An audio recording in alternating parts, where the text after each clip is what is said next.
kakapuku te maunga, ko waipa te awa, ko tānau i te waka, ko Ngāti Mania poto te iwi, ko Ngāti Uni te hapū, ko te kōpua te marae, ko Robert Laurence tuku mātua, ko Elizabeth Cooper tuku whaia, ko Rebekah Laurence aho. My undergraduate degree was in psychology and philosophy, and now I'm enrolled in a Master of Social Science in Psychology, and my research topic is Māori LGBT+ youth experience of whānau support. As a takataapui, I acknowledge both my queer sexuality and that I'm Māori. That's kind of the most comfortable umbrella term for me, and I identify as bisexual now.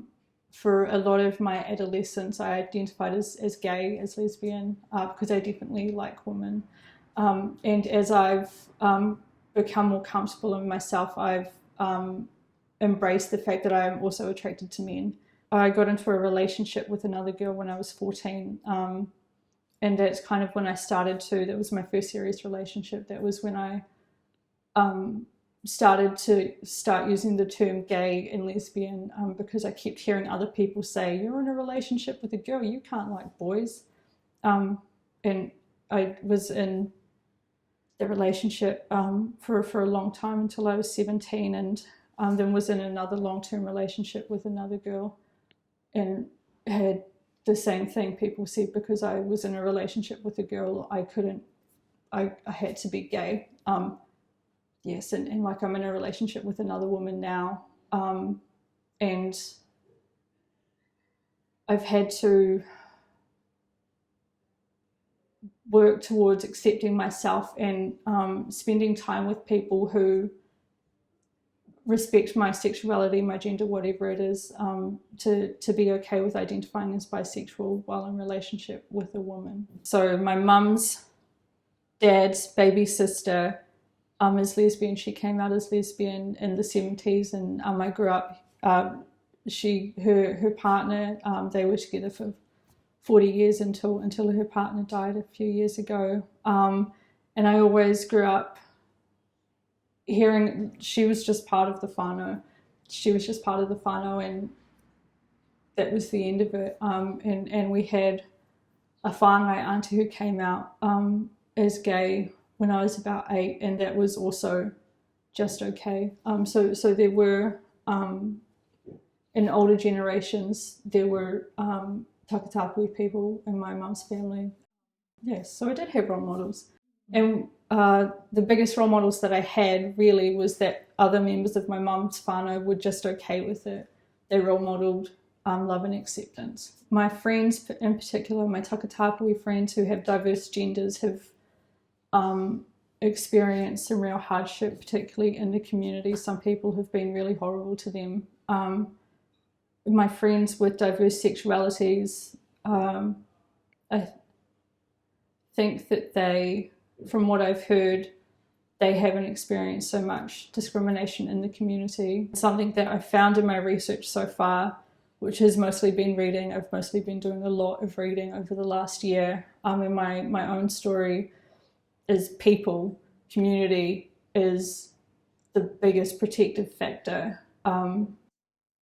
when learning to navigate the world as a takataapui person, particularly when when there isn't support from one's whānau, then one has to go and find a community to love them. So there are networks, it's the 21st century, it's exciting. There are some online networks that are helpful for young people building communities around their sexual and gender identities.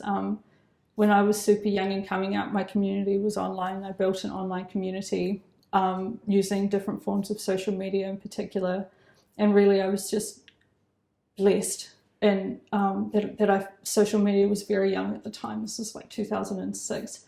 I was very blessed to kind of fall into circles filled with people with gender and sexual diversity. I'm not surprised that 50% of young gay men haven't disclosed to their GP their sexual orientation or their gender orientation. And what I would encourage young men to do is to build communities and talk to other gay men who have found safe doctors to talk to. Māori queer young youth have some of the highest suicide rates in New Zealand. The reason my research is on Māori queer youth's experience of whānau support is because our suicide rates are disgusting. And to mitigate some of those statistics, there needs to be overhaul in the health system. There needs to be policy on how to respond to specific health queries from gender and sexually diverse young people in particular. There needs to be a collation of resources for practitioners and for young people to help with all of their health concerns, particularly around sexual health. Sexual health is very important for young people. If we don't have the resources to help them, then they're not making safe decisions. Being queer is very cool. Being gay, lesbian, transgender, takataapui, any of some Pākehā people call it alphabet soup. There are massive communities, or there's so many communities to be involved with, online and in person, and we're the coolest bunch of people in the world, and we belong to you too.